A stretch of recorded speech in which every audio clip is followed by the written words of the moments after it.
Hello again, and welcome to Rue's Musings, bringing philosophical yoga inquiries to Colorado Springs and beyond. Today I'm introducing you to a character who I've recently learned a name called your inner wise self.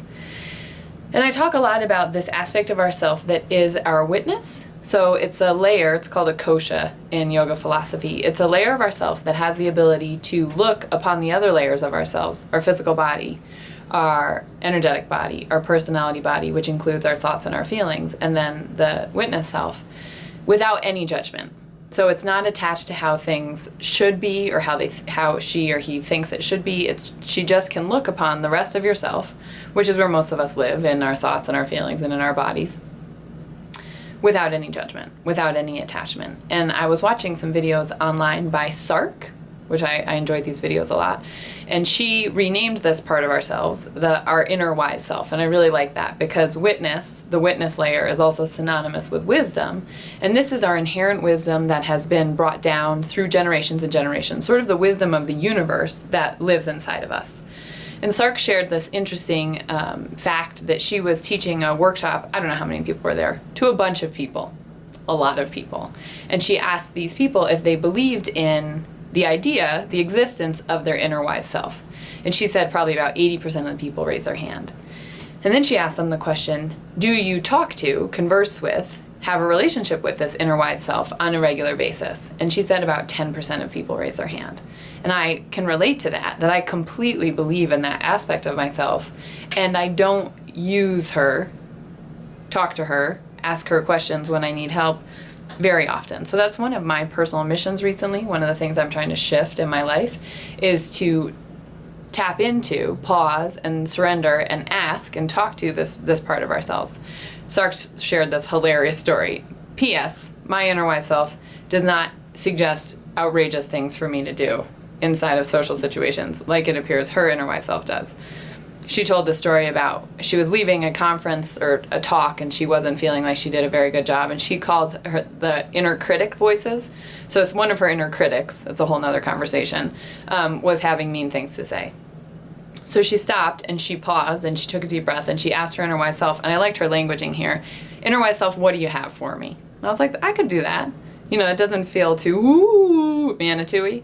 Nothing against Manitou. I love Manitou, but Manitou-y, you guys understand. And her inner wise self said to her, allegedly, go talk to that police officer. And there was a police officer standing by a car, which my inner wise self has never suggested that I go talk to people. So she went up to this police officer and said, excuse me, sir, can I ask you a very strange question? And he said yes. And she said, my inner critic is telling me that I'm not good enough and that I didn't do a good job. I was wondering if you could arrest her. So the cop apparently was just like, I hate those voices. I have those voices too. Of course, opened up the squad car door and ushered an invisible inner wise self, critic voice, into the back of the squad car. So that I think is a hilarious story.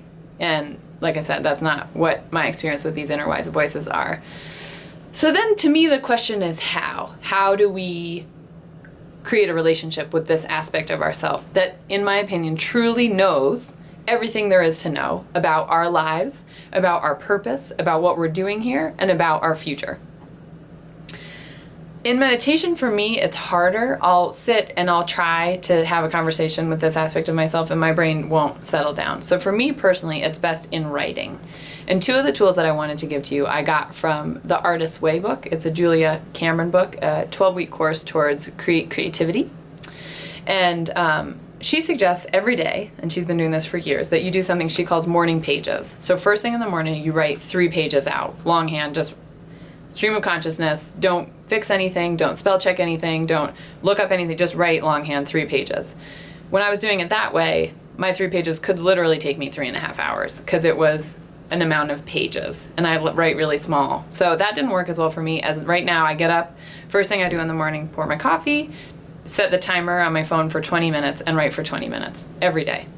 And in this space, with your inner wise self, I can say, hey, inner wise self, what you got for me? Do you have any messages for me? Is there something you need me to know? Or I can say, I'm really struggling with this part of my life. Do you have any wisdom for me? And you just keep writing. And if your hand just is like, I don't have anything for you. I think my inner wise self is nonsense. I don't believe in any of this. What's the point? You just keep writing all of that until maybe that shifts. Maybe you keep writing that, and then what's the harm? These are your personal pages. It doesn't matter. Another thing that Julia Cameron in The Artist's Way suggests that we do that I don't do very much, but I was inspired by telling you to do it, maybe it'll inspire me to do it, is to take ourselves out on an artist date. So that is to go somewhere that, you know, a museum or on a hike or to a store that you really like I love art stores. I feel like creativity just flows for me when I go into an art store or a bookstore. So something like this, you go and you take just by yourself for an hour or an hour and a half, whatever it is, and you go and you just receive inspiration, creativity. So if in our morning pages we're getting out all of the garbage that gets in our way of having this relationship to our inner wise self, it's like we're taking our inner wise self on a date, which is ourselves, and we get to spend some time and just enjoy and soak in what the world has to offer for us. I think creativity is a huge part of our happiness and our self-expression, obviously, in the world, and it's something that has sort of got swept under the rug.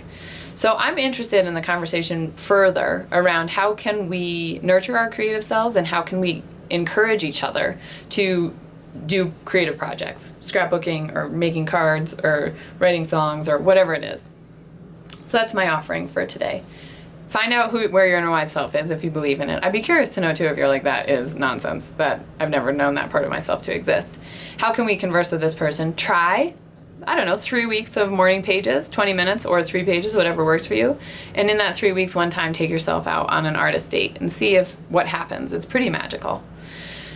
If you like this video, please share it on your wall for your friends to check out as well. And all the stuff that we do here emotionally and intellectually and spiritually on these videos truly, for me personally, translates into our bodies in the actual asana class, which I can't do that with you. I can't check out your tailbone and check out your armpits, which I do that a lot. Check out tailbone and armpits. It'll make sense when you come to class. So I'll see you in class on Monday at noon. Okay, thanks. Bye-bye.